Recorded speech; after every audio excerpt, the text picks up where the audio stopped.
Thank you all for checking out this week's episode. Once again, I'm John.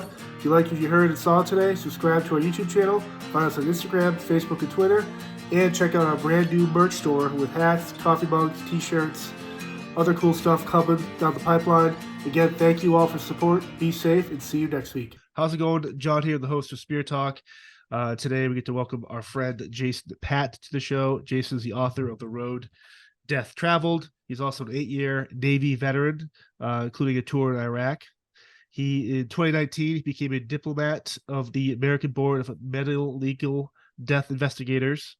He spent the majority of his career, almost 20 years, in law enforcement, include the Lake County Sheriff's Office, and the Lake County Coroner's Office, as a quote-unquote death investigator. And Jason, it's great to have you on here. Thanks, brother. Thanks for having me on, man. I want to get started. You're the first, not the first veteran, not the first author, but you're the first person with your background in terms of the investigating, coming across crime scenes and stuff like this. And I want to say your book, which I implore everyone to definitely pick up, super fascinating, super rad. It's an easy, great read.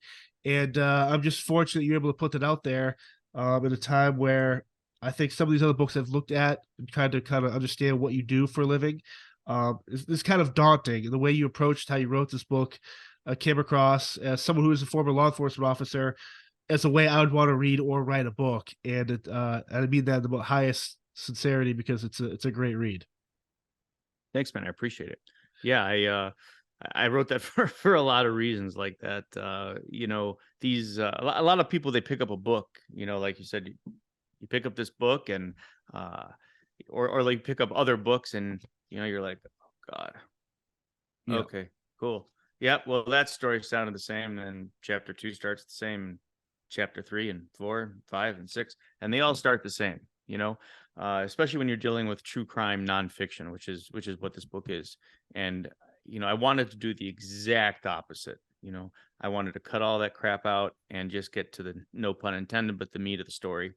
And just get to the exciting, weird, funny, sad, the part that was just interesting, and just get to it, and then move on next, Well, it's interesting because the friends I know that are either pallbearers or people who worked in the military, law enforcement, that did some crime scene stuff or came across crime scene stuff. I've noticed they've all had this very dark sense of humor, and I gravitate towards that because my humor I consider very dark, but I've also gone and dealt with some stuff where it helps me kind of cope with the madness and chaos that you kind of go through.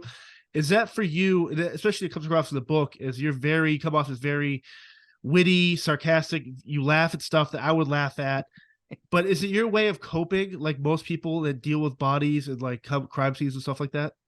Oh yeah, 100%. I mean, anybody that, and you're a Leo, you're a law enforcement officer, and anybody in law enforcement, fire, business, nurses, and I've even noticed teachers too. Anybody that kind of deals in the public with that is a way of coping. And I talk about it in the book. I talk about it in my podcast as well. We're not, when you see us on scenes and you see us in the ER, or you see us, wherever we're at, and we're laughing and we're joking and we're, talking about stuff, we're not laughing at the victims. It's never funny when someone loses their Correct. life, or something like that. It has, if you don't laugh or you don't find a way to, to find humor in this kind of stuff, it'll kill you. It really, really will. And there's a mental health aspect that I cover in the book about that, and it's true. It really, really, really will. And you're right. You hit the nail on the head. There's a definite dark humor aspect to this book. There's a dark humor aspect to the podcast, and there's a dark humor aspect to the profession. Yeah. Excuse me, to the profession itself. So yeah.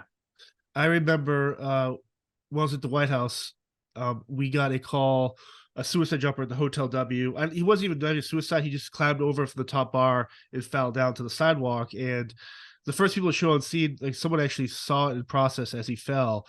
And as we kind of get up there and you see like the blood kind of drip down the sidewalk, it's on like a hill, and you just smell stuff differently. You just kind of feel the presence of death. And it's like, it was the most odd feeling for me because I didn't actively get to do like no one. I mean, the first person around there obviously did the CPR, the protocol and stuff. Even though you don't know, let someone else determine the dead body. But you're even being in the presence of that, you're kind of like, oh my god, like it took me a couple of days to kind of not walk by that area, or just to be like, man, how do I process this? Because that stuff happens all the time. Unfortunately, it's for you to have years and years of this from military and law enforcement. How do you keep like pushing, suppressing this stuff? Like, how do you kind of, do you ever have moments where you kind of wake up from a dream or a nightmare, or have a PTSD episode where you're like, I remember this, I can't shake this part of me, or something reminds you of something else? Yeah, I mean, obviously, there were those days or those cases that you never forget, especially with kids. That was always the worst. There was, I don't know how graphic you want to get here, but I remember. Yep. Yeah. I mean, this one, there was a case where there was a kid who had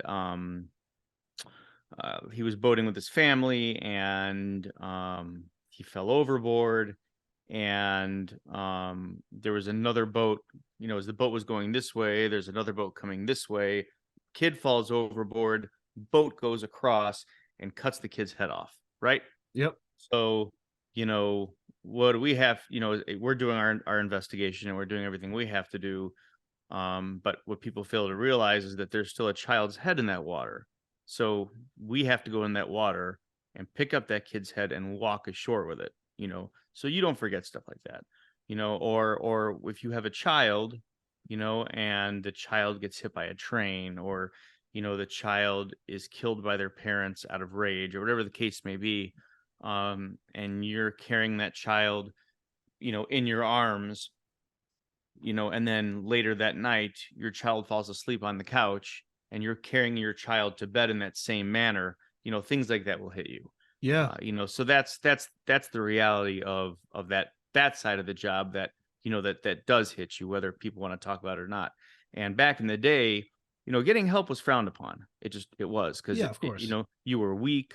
And then it was a stigma, you were weak. And also, nobody trusts their department. Nobody trusts the government. Nobody trusts the county or their city. Because the fear is always, well, shit, if I go and get help, they're going to take my gun. And if they take my gun, they're going to take my job. And that's why you have, a lot of officer suicide. That's why you have all that kind of stuff. And that's why no one went and saw the EAP, or nobody went and did that kind of stuff. Thankfully, nowadays, that's more accepted, and people are now actually bringing in help. When I went to, I worked my way up as chief. I retired as the chief of my department. And I started going to the IACP conferences, which is the International Association of Chiefs of Police. And what they were pushing there, which was really cool, which is, not only make sure your people get help, but bring in the help. And so that's what, I did, is I started bringing in counselors, and making sure that these people were not even associated with our county. Like, you don't trust the EAP? I wouldn't either. Screw them. Here's the number. These are volunteers, outside help. They have nothing to do with us. Call them, and, they'll get you the help you need. Right. And I think that's being more accepted nowadays, and I think it's pretty awesome. So, that's kind of a more accepted practice now. I don't know if this is intentional when you put the book out, but in terms of like one of the most graphic, intense scenes that obviously affected you was one of your first scenes where the woman was murdered. Her baby, she was pregnant, was murdered, and they eventually got the female suspect. I don't want to give away too much of it, but yeah, this whole thing where the way you put that in the book, it hit you so over the head. It's like, even when I read that chapter, my first thought was, my mom was pregnant, my sisters had kids, or all these people I know that were pregnant, or it could have been a similar situation with a boyfriend, not boyfriend, living alone type thing, and that could have happened. And it's just like, it's crazy how life works like that. And for your first scene to be of that magnitude, I don't know how you were able to, you just step back and like, okay, it can't get much worse than this. And obviously it has, but how do you, if you were a rookie again, or another rookie was with you, took some rookies out today and did that, how many of them are going to do a 20-year career like you did or step away and just do something else in law enforcement? Well, you know what? That's a difficult question to ask, because even though I was a rookie, but I wasn't. That was my first death investigation with this department. I had already been in law enforcement for about 5 years at that point, just not with this department. But I had never really seen, obviously, any kind of scenes like that. Right. But I had been in the military and I was in Iraq before, so seeing dead bodies was something that I had a lot of exposure to. Just not with that type of a magnitude of a pregnant mother and, A crime scene of that. Just yeah, and a fetus being shot to death in the mother's belly and all that. Yep. But this is a different era too, of people and Correct. kids, and I'm just gonna leave it at that. Yep. So seeing that for the first time, I don't know how many people would stick around. I really don't, because people get into law enforcement or forensics nowadays because they see these TV shows and they think that this is what it's all about. I think that may have chased a lot of people away. It may have. Thankfully for me, I had years of seeing this kind of stuff, so it didn't affect me as much. Obviously it affected me, but not as much as it probably should have. So when you talk in the book about to-go kits, basically you get a call, hey, we got to go to this crime scene. For those that haven't read the book yet, can you kind of talk about when you get a call, like what's your basic, what are the stuff essentials you have to have on you? Because when you get the call, are you told specifically, hey, this is a dismemberment, this is an arson, or are you kind of given like a blanket, we got an individual that's pronounced dead, this is what you have? Like, how do you kind of prepare yourself with your gear and even mentally too? So in each of our squads, for the most part, there was like there was some general stuff, and it also depended what your specialty was. So certain people had certain specialties. There are some people that specialize in accident investigations, fire and arson investigations, water, stuff like that. So people had different types of things to collect different types of evidence based on their specialty. But there was also the very basics.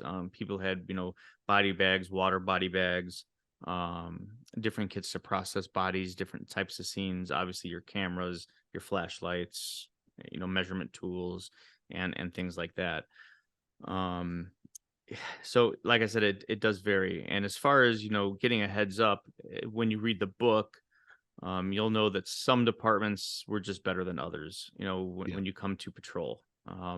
Sometime, I would say, shouldn't say sometimes, most of the time, the departments were pretty good about, hey, we got a 911 call and we arrived on scene and we have A, B, and C. This is what we got. So before, we left, or, if we had to head back to the department to pick up a couple extra tools or a couple extra, things to collect certain kind of evidence, we were able to do that.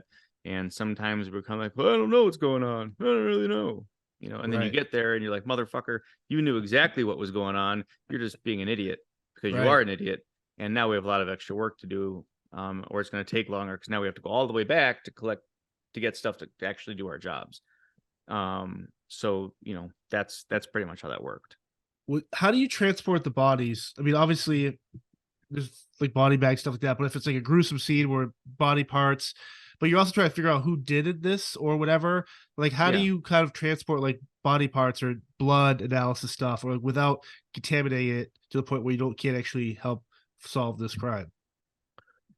Yeah, so it was a contractual removal service. Usually there's an ambulance company that's hired, at least where we were at.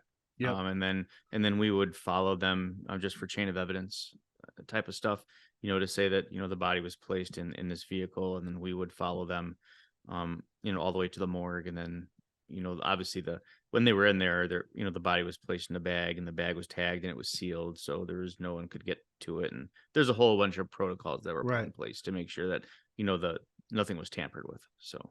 And how many times would you have to go through different parts of your own gear, like vests or pants or shirts that are contaminated with the blood and body parts? Like, it seems like some of the stuff you detailed in your book that come to the crime scene, it's just like, how do you not go through uniforms every other day? Oh, you do. I mean, especially before I got promoted and stuff, and you're on the road and you're doing stuff. You not only did you have the uniform on you, but you usually had 2 to 3 extra in your locker, or in your office, ready to go at all times. And there's obviously the showers of the department that, so, there's, you kept some stuff extra. You when you mentioned like chain of custody of items and stuff like that, one of your cases you talk about here, the guy that was crucified.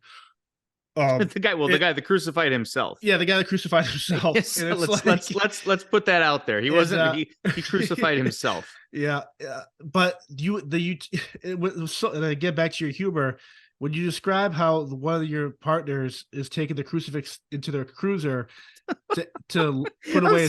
I'm still picturing this guy carrying that big ass cross on his shoulders. He's walking. It was hilarious. And I'm just like, this is such a crazy. This is a piece of evidence for a guy that killed himself trying to emulate the life of Jesus. It's just like, what do you want? I mean, your first impression, like, I would laugh. We were fucking cracking up. Like, I mean, because we're sitting there, we're taking our fucking pictures, and there's another, there's another guy. Because you see, I'm not a religious guy. I'm just, I'll put that out there, okay?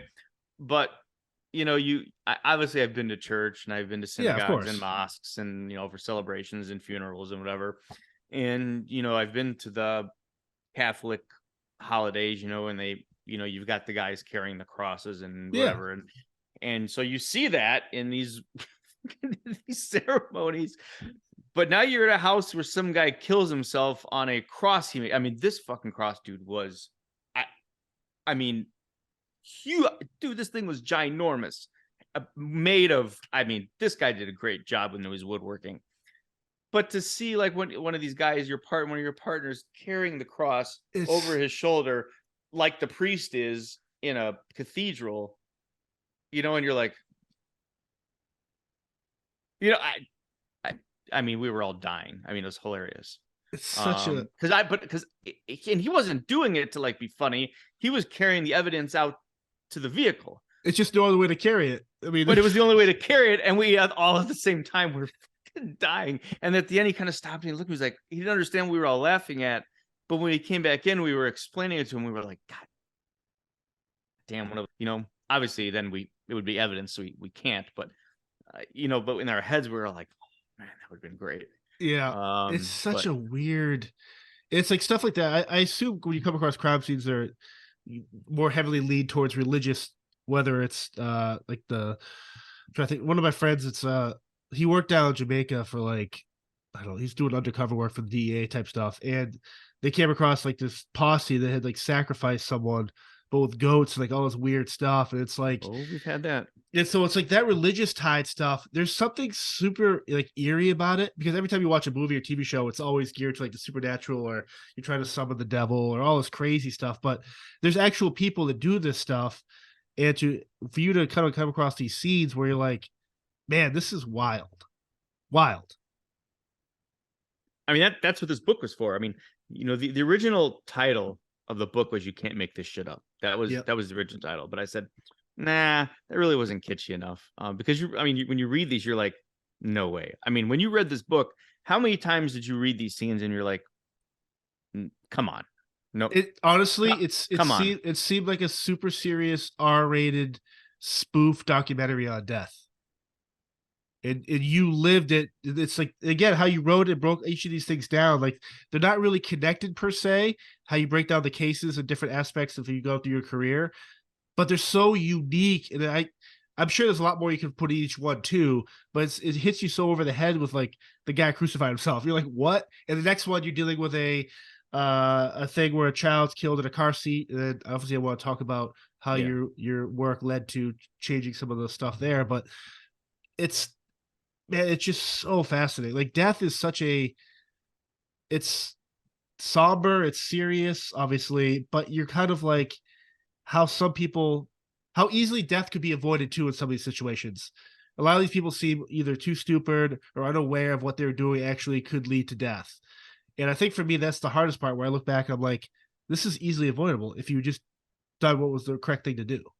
Yeah. I have a ton of tattoos, as you can see, and one of the tattoos I have on me in Latin, which is one of the when I came and we changed our patches and all that stuff, and in one of the patches is what I have tattooed on my arm in Latin, which is "Mortui vivos docent," which means the dead teach the living. And I'm very, I believe in that, Right. because listen to what you just said. Man, is that avoidable? Man, do you know how many things that I now don't do, or I see something I'm about to do and go, oh, well, I'm not doing that because I remember this one time that guy climbed a ladder, but he was carrying that, and when he fell, A, B, and C happened. Now he's dead. Yep.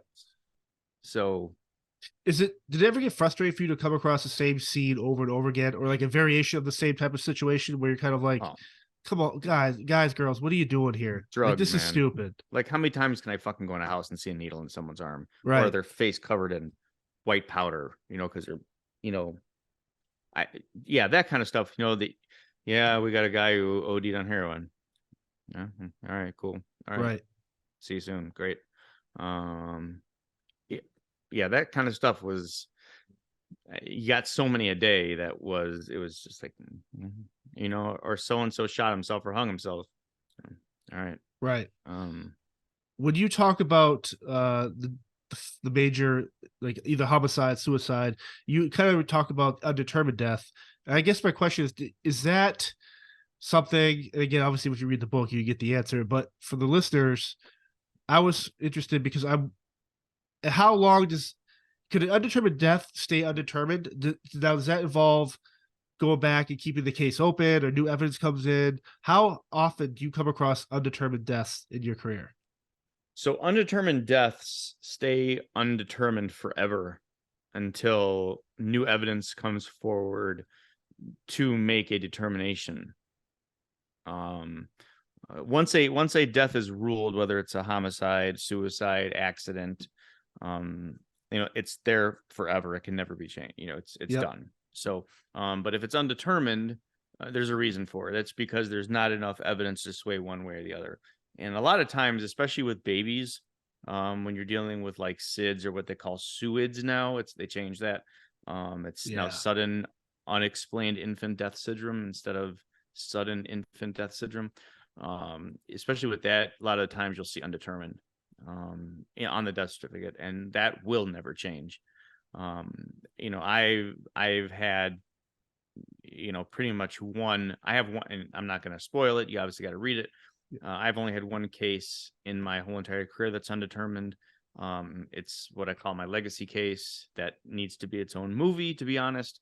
It's a crazy, crazy story, and it's in the book, but it's my only one. So I've always been fascinated with like the celebrity death stuff, and like when you look at some with Kurt Cobain, O.J. Simpson, some of the most famous.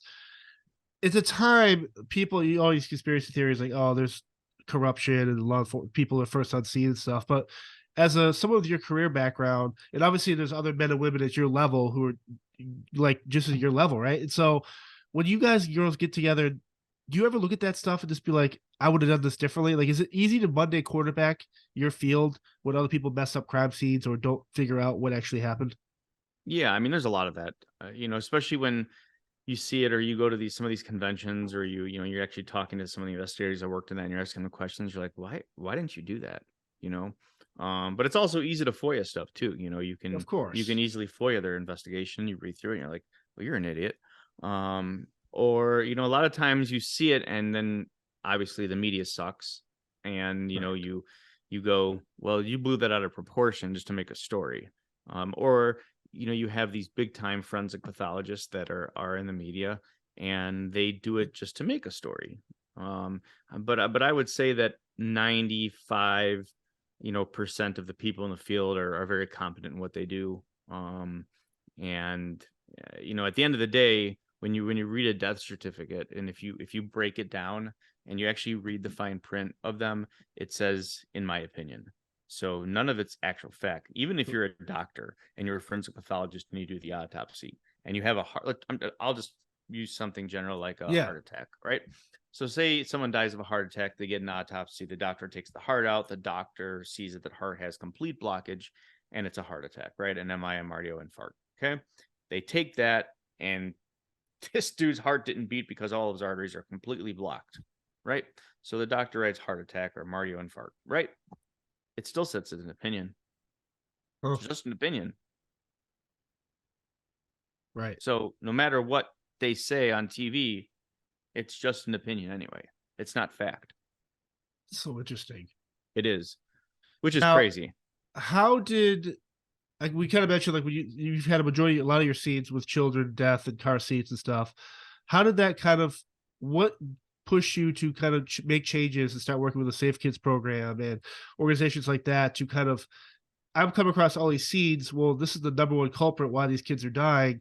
Like, why did you feel it was your duty to do that? Because it seems like the people before you were dealing with the same stuff, but didn't have the initiative to do it. Like, why did you feel like it was time for you to step up and make a change? Well, I got really, really tired of seeing, and I hate to call them, basic car accidents, but, motor vehicle collisions happening, and there being, infants and 1-year-olds and 2-year-olds that would have survived, no doubt, in a basic fender bender. I mean, going 20 miles an hour, you see them all the time on the side of the road, guy stops at the stoplight too sudden because he don't want to go through the yellow, or, the guy makes a right turn and, here comes the other direction. The cars are coming. So he stops and then he gets rear-ended, but in there are babies, there's children, they're not restrained. The baby goes forward, goes through the windshield, hits the steering wheel, hits the dashboard. They're not developed. They're dead. They're fucking dead. Like, they're not, if it was a 10-year-old, I mean, they're probably going to get a couple of bruises. They're not going to die. Right. And we were seeing, and at least in our county, we were seeing it was a huge trend, and it was happening a lot. And there's a lot of areas in our county where people just didn't have money. And my work partner and I, Mike, great guy, hell of an individual, taught me a lot of what I know. And I'm very thankful to him for that. I talked to him and I said, hey man, I want to do something about this. And he's like, yeah, I think you should. I'm like, well, this is what I'm going to do. A, B, and C. I'm like, you on board? He's like, yeah, let's do it. And so the two of us went forward to our boss at the time and said, hey, this is what we're going to do. And this is what we want to do. Do you support it? And he said, absolutely. And so we went forward. We went through the training, and we ended up going out and getting people to donate seats. We then held we had so many seats in our department, we didn't actually have enough room for it. So we got some hospitals to, open up some storage for us. And people would come by, they would show us that they didn't have money. We didn't have to show us. They drove their car and we could tell what, look, you obviously need some help. We'd come out, we'd give them a seat, we'd show them how to properly install it, we'd send them on their way, And then we got to the point where we went to each hospital, labor and delivery unit, and showed them how to properly install seats, and then said, hey, what you guys should start doing is when someone has a baby, whether they can afford one or not, go out there, make sure they understand how to properly install a safety seat, and don't let them leave that hospital until they prove that. Right. So that's what they started doing. And if they can't afford one, we gave all the hospitals safety seats. We gave all the fire departments safety seats. We gave all the police departments safety seats, because, you come upon a collision and, what are the cops doing? Mom and dad were just transported to the hospital. Okay. Or mom's transported to the hospital. They've got baby. Where's baby going? Baby's going to the police station. So, Child Protective Services can take care of the baby until mom's better. Right. But how are the cops transporting the kid? Correct. What do you think they're doing? On the lap, right? Yeah, on the lap, or while driving and calling. Yeah, how safe is that? Right? No. But how else are they going to do it? Correct. Right? So we were donating seats. So if they had that incident, they had a way to transport. When we did that, man, we were barely getting any child deaths and safe, because everybody knew you could come to us and get a seat, and we'll show you how to do it. So it made a real big deal. Next election came around. We had a big asshole that became the elected official. He stopped the program. He said it was a waste of taxpayer dollars of having us helping people. The guy was a prick. I mean, I could sit here forever and tell you how big of an asshole this guy was, but let me tell you, when the guy kicks it, I'm throwing a party. He stopped the program, and then, the numbers went up again. But while we had the program running, it was awesome. Safe Kids Chicago. We worked with a woman named Jessica. She was awesome getting that set up. It was a very successful program. I'm glad we did it. So Great. Now, you also work with canine units. Is there a specific crime scene that the dogs find super difficult, or is it based on their training and stuff they're able to kind of go through? Like, I've pictured arson being a tough one for a dog to kind of do its best job. So my dog did not do narcotic work. My dog did cadaver, firearm recovery, and tracking. But yeah, so we did have a pretty difficult scene that nobody realized, because it wasn't an arson case. We had a pretty bad explosion in our county in Waukegan, and it was a chemical plant that blew up. And what we realized, everyone kind of that was in there died, and we were looking for body parts at that point. And what we realized was that our dogs were not trained to find cadaver flesh that was masked by different kinds of, fluids and stuff. Yeah. And we've had, my dog was pretty much pure cadaver. So obviously, he was like, okay, it's in this area. But like when my dog was deployed for cadaver, he'd be like, the body's right here, let's dig. And then we find the body.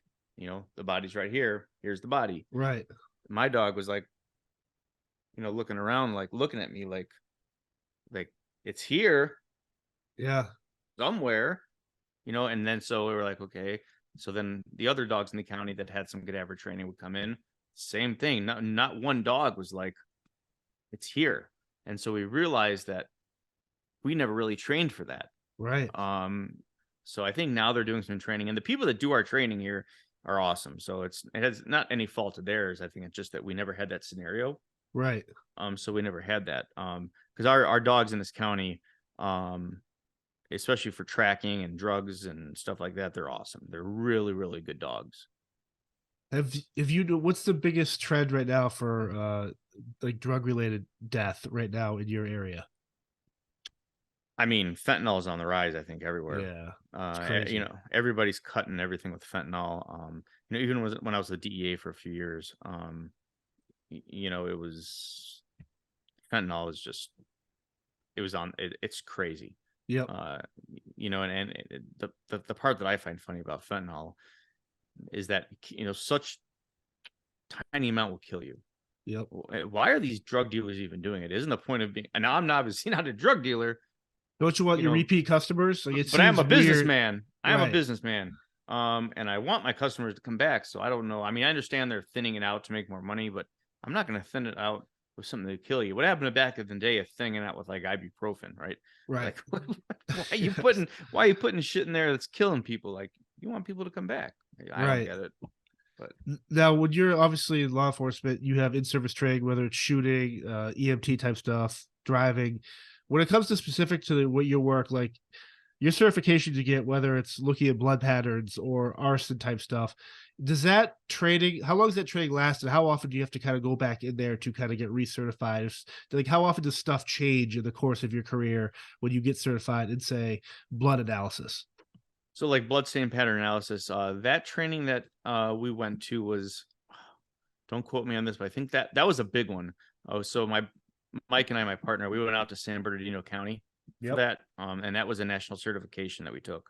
I believe that was 3 months long. That was a pretty long training, because that was one of those things where you're training for, you're able to say, there's blood on the wall. Here's the pattern.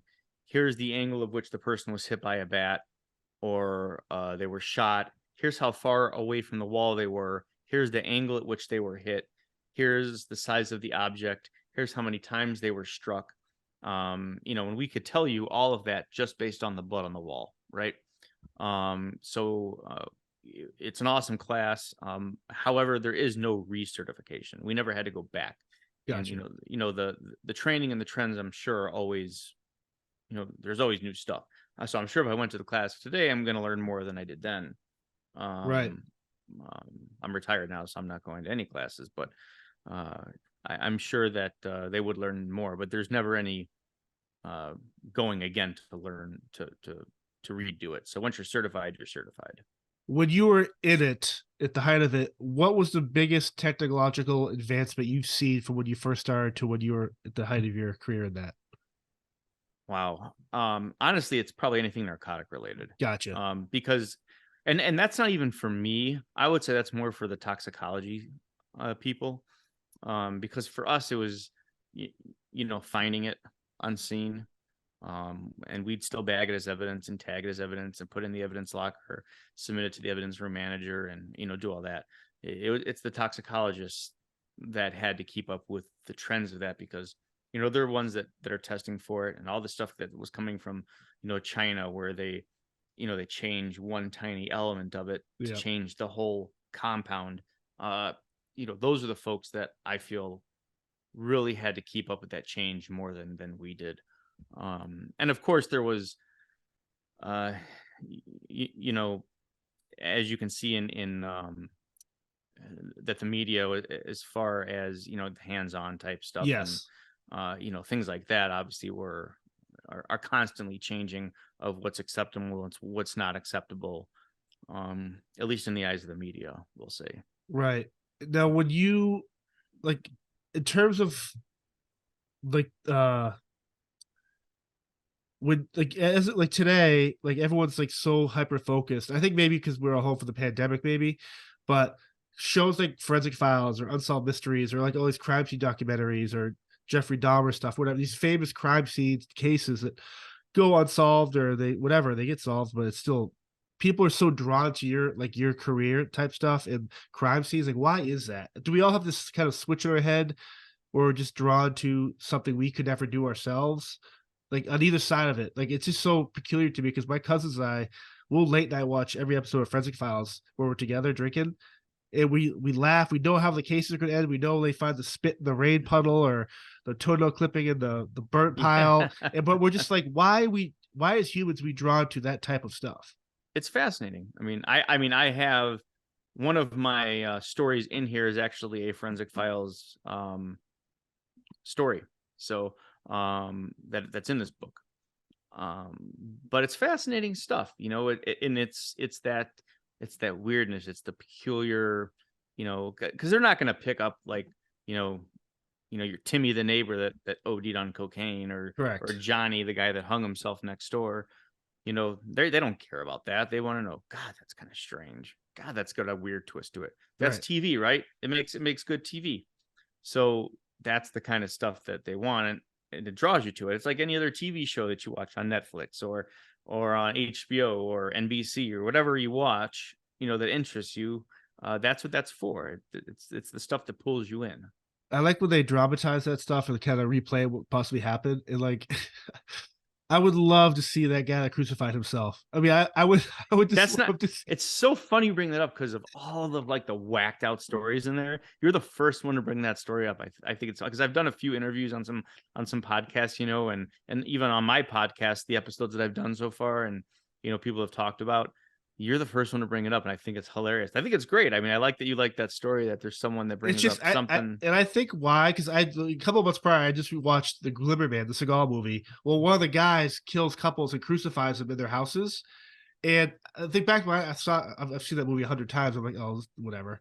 It's Seagal snapping necks and some stupid crime story, right? But then I read your book, and that comes up again. I'm like, holy shit, was this movie based on people that do this stuff? And I'm just like, I don't know. It's just because I am very religious, and I find the idea what crucifixion actually represents is something very important to me. But to see some idiot do this, and then you have to go in there and do your job because this moron thinks he's the next coming of Christ. It's super interesting to me. I mean, you think about too the pain this guy went through. The thickness and caliber of nail. I remember. I mean, it was, dude. I mean, that went through his feet were like. I don't know the gauge, but that shit was thick, and for him to pound that through his feet and then through his other arm was like. And then he just obviously starved himself to death, is what it was. You know what I mean? Because there wasn't that much blood. There wasn't. So it's not like, I don't think he bled out. And he was just so thin. By the time we got to him, that Dear God. Tell us a little bit about the Road Death Travel podcast you have, and kind of where can people find it, and kind of if people tune in for episodes, like what can they expect? Yeah, so the Road Death Travel podcast, it's on YouTube if you want to watch it, except for episode 1. For some reason, they took it down, and I don't know why. It's no different than any of the other episodes. It's on Spotify, and we just put it up on Apple. So those are the 3 places you can watch it. You can go to trdtmedia.com and see everything as well. So we talk about different stories in the book. Yeah, the guy that did all the drawings for here. Yep. Great artwork. Dude, his stuff is amazing. He does all my editing as well for the podcast, and he's also now my co-host. He's kind of a little bit twisted. He's a religious guy himself, which is why I was kind of shocked that he wanted to be the co-host. But he does a great job. He's got a twisted sense of humor too, so he does all that. So we talk about stuff in the book. However, every so many 4 or 5 episodes or so, we do have a special guest, and that special guest is somebody from the military that did something pretty cool, or that had quite the career. And I want to do that. Just, I was in, and I have some friends that are that did some pretty cool things. My first guest was Al Lynch. God, he's gonna kill me. It's Al Lynch. He's a good friend of mine. He lives in the area. He's a Medal of Honor recipient, which anyone who knows what that is, that's the highest award you can get in the military. It can only be given by the president. You do not win that. You are awarded that, for all of you listening out there. So you can go watch that episode to win that. My next episode is another good friend of mine who was a Navy SEAL for 34 years. That's the next one. The episode after that is another guy who was a SEAL. We can talk about that offline on who that is. I'm not giving that out until that comes out. And then after that, we've got some Army guys that did some pretty cool things that had a movie name done after them. So, oh wow, we've got some pretty good big name guests coming out on the horizon, and there's some more too. So, but we figured that after we run out of all these stories, we're going to then start picking up some interesting stories from the news and talk about those. Eventually, the goal is hopefully to get a miniseries done, whether it's Netflix or Hulu or somebody. We feel, and everyone who's read this book, and I don't know how you feel, but everybody who's read the book has said, man, this really needs to be on TV, because these stories, each episode could be its own 30-minute episode, 100%, or whatever. So, the fact that there's people out there who are making money, I think Crime Junkies is one of them. There's a woman out there, and good for her. I mean, she's out there making millions of dollars touring, doing podcasts about true crime. It's just weird. Like, she's never worked the job, she's never done this. She's just taking stories from the news and talking about them. Which for you, she's using other people's stories. You've actually done these stories and been there, and you're that person attached to them. I think that's where people would be like, "Oh shit! Like, this is Jason actually found this guy. Oh god! Like, I want to hear this." Right, and so if people are out there and they want to ask questions, I think it would be neat for me to be able to tour and make these shows, and people can go, "Hey, I'm going to tell you the story about this. Who's got questions?" Yeah. So that's my goal with all this. That's one of the reasons I wanted to do this. Plus, I think people need to hear this stuff. This is real life. These things actually happen to people. And I think it's important because, people, you sit around the party. I'm sure you've been there, you tour with these really cool bands, man. These are bands that, like, was it Def Leppard, Motley Crue? Yeah, Motley Crue. Yeah. I mean, man, I've always wanted to see these guys. I grew up listening to them, I can't imagine. You probably go to a party like, man, tell me some stuff backstage. Tell me what it's like. What happens? Tell me some cool stories. Yeah, you get numb to it, right? You get numb to it. Yeah, but people ask you, like, what's the coolest thing you've seen backstage? Tell me what it's like on the bus. I go to a party. Oh, tell me the coolest scene you've ever seen. Right. Again, right? Here, read the book. You'll see the coolest thing. I'd be that guy at a party I was with you. We're drinking whiskey. I'd be like, "Oh, dude, Jason, you gotta tell Jason the story about the guy on the crucifix." But you have stories like that for me where as someone might go to me like asking questions, I'd go to you, oh my god, tell me about this crime scene, or like it's just weird. It's kind of cool how people are just so, I guess we're so dumb to what we actually do or what our careers are, that I'm very hyper focused and appreciative of other people's careers, and I find stuff that, whether they're an office manager or a doctor or a lawyer, like, tell me about what you do, because it's super. Because I don't do this stuff. Tell me about it, because I'm interested in it. I think there's something cool to that. Yeah, no, I'm the same way. Just like, I mean, we talked offline a little bit, but I mean, I think your life, even I know we follow each other like on Instagram, but the places you go and the people you meet, and just being able to hear awesome music all the time, and that to me is like, I love live music. I love meeting new people all the time. I love the idea of still being able to protect people, or that life to me is just awesome. I mean, I'm very interested in it, so I feel the same way you do. I think it's just super cool. So that's awesome. Yeah, you'll have to come out to a show, and there won't be any crime scenes. Knock on wood. Hey. Yeah, but so before I let you go, any plans to another book? I know you talked about kind of like making this like a film or TV show type thing, but like, how much, when it came to the editing process for your book, how were you able to simplify it to such a very impactful, like less than 100 pages? Are there less? No, there's see, that's the cool thing about the book. Also, I wanted to let everybody know. See, no one yet. I'm gonna clue everybody in here. You're the I said at one podcast I'm going to release this, and I'm gonna do it on yours, man. I'm gonna let the world know my little secret about this book.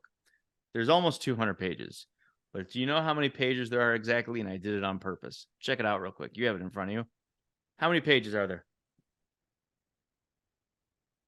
What's that last page number? With numbers, page numbers, with numbers. 187. Yeah. What does that mean? Is that law enforcement? Come on, man. In LA, that's murder. Yeah. But 187 is a murder, man. That's rad, man. So I did that on purpose. I kind of like rearranged some stuff so there could be exactly 187 pages. Yeah. But I don't know, but no one probably knows. I mean, to me, I just thought it was like a nerdy thing to do, but no, it's great. Now looking at it now, it makes sense to have me talk to you. But as far as a second book goes, I've been asked to do one. I just don't know if I honestly have it in me to do another one. Yeah. This was such a hard, long process to do. I had well over 500 publishers tell me no. Which is crazy. It is, but it's not. And I understand.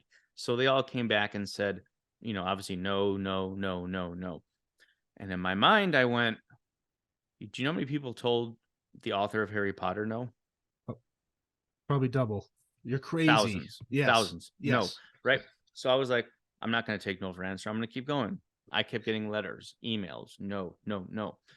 And so finally, one of them said to me, no. And I was like, and I emailed her, sent everyone back. Can you tell me why? No one would respond. I got no responses. But finally, a publisher called me. One of the publishers actually called me. I said, why? Why can't you publish my book? What's wrong with my book? I said, well, we did some research and no one has ever written a book like this in this format. And somebody who has actually done this. We have forensic pathologists who have done books. We have, police detectives who have written books. We don't have a law enforcement officer who specialized in forensics who has written a book in cases that they actually did. Not to mention this format. There's nothing, these stories don't start with anything. They don't really end with anything. All you're doing here is you're just writing what happened and that's it. Next story. I said, well, I did it on purpose. There's a reason I did that. Right. I explained my reason. And they're like, yeah, we're not interested. This is not going to sell. Okay. Thank you.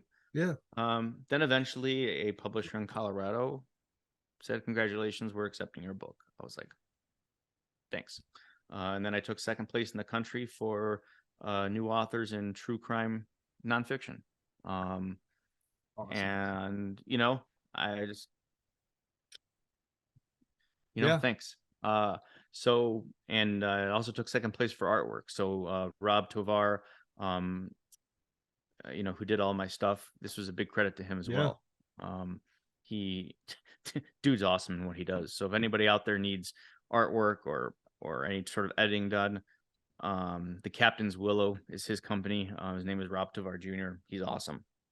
That's great. But as far as getting another book, I've been asked. I just don't know if I want to invest another 3 years of writing. Yeah, it's a lot. And doing it. So now I was able to pick mine up obviously on Amazon, but where else can they go? Is there a specific web store or a site that you want to direct people to? Sure. So if I'm in Lake County, Illinois, which is kind of near Chicago. It's halfway between Chicago and Milwaukee. So the Barnes and Nobles in my area does carry it. They are spreading more and more Barnes and Nobles around the country are starting to carry it now. Yep. Or if you go to trdtmedia.com, you can get it directly from me and I can sign it for you and ship it to you direct. So if you want a signed book, you want an author's copy signed, I do not charge for that. I know for some reason authors do charge for that, which I think is crazy. But I will sign it to you for no charge and mail it out to you. Otherwise, you can get it on Amazon. That is a choice. Those are the ways you can get it. So trdtmedia.com. You can also pick up some T-shirts if you want there. I only have 2 available right now. There should be by the end of season 1 about 10 to 15 available. But yeah, those are your options. Oh, it's awesome. Well, thank you for this. Thank you for your service in both military and law enforcement. And I wish you continued success with everything. Thanks, brother. I appreciate it. Thanks for having me on. I really enjoyed it, man. I love your podcast. I love listening to it. And I'm really jealous of what you do every day, man. I really am, man. You'll really have to come out to a show when I'm in your area. You can kind of see what it's all about. For sure, man. Awesome. Thank you, sir. Thanks, brother. Oh, hello. I'm just enjoying this nice fucking candle. Anyways, I'm John, the host of Spear Talk, and I want to talk to you about nice fucking candles. We are lucky to have Nice Fucking Candles as a sponsor of the podcast, and if you use code SpearTalk15, you get 15% off your first order, or use the affiliate link below to always get your candle needs through Nice Fucking Candles. Nice Fucking Candles are 100% soy wax. They have a 65-hour burn time, maybe more if you nurse the flame a little bit. Maybe, I don't know, I'm not an expert on flames or candles, but I will say these things burn a long fucking time. You ask me about the wick. It's a double wick for even burning, which is amazing. And they come in 3 incredible flavors. I'm not sure if you're going to be eating these candles, but if you do like them, the scents are eucalyptus and ginseng, tobacco and fireside, and seaside and driftwood. Once again, Nice Fucking Candles. They are the candle company for Spear Talk. And if you love candles and need a good scent to clear out your office, your room, your podcast room, your weight room, your whatever you're doing in a room that smells like crap, use this candle. It's amazing. Thank you. Check them out. Love Nice Fucking Candles.